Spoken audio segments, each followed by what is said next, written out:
The Wise channel celebrates Black history. Slavery is when people own other people.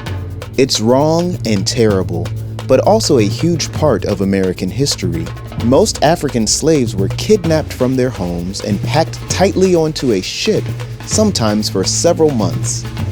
Many slaves died on the ships from disease or starvation. The first slaves arrived in the American colonies in 1619.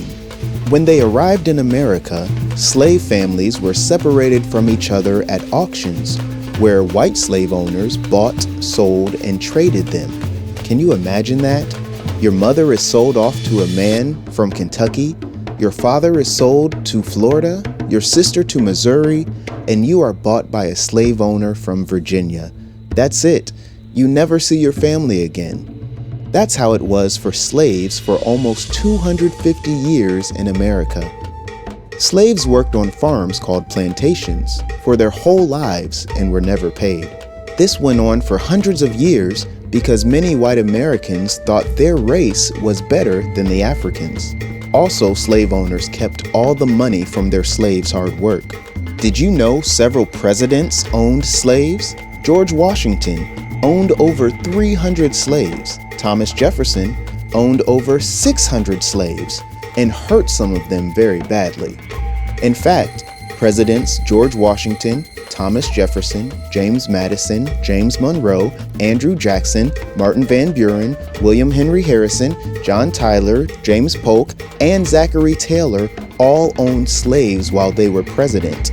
Over time, states in the North made slavery illegal, and many slaves tried to escape to freedom on the Underground Railroad, which was a network of homes, people, and hideouts that helped slaves run away to the North.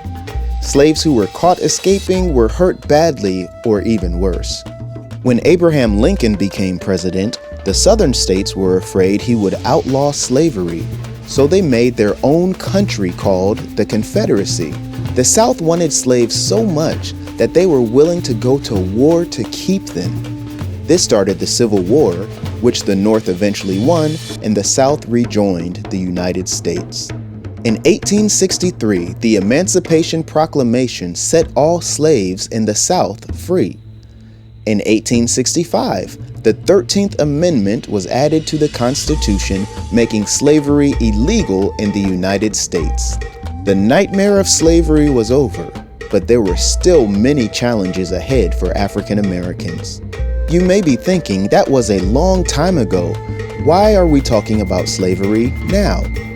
One reason is because it's a huge part of American history. Another reason is slavery still has an effect on us today. And most importantly, we should talk about slavery to make sure we don't repeat the mistakes of the past. Let's talk. Imagine your family is being sold at a slave auction. How would you feel? Did you know so many presidents owned slaves? What do you think about that? How does slavery still have an effect on us today? Have you subscribed to the Wise channel yet? If not, do it right now.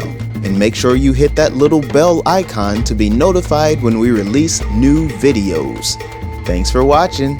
See you next time.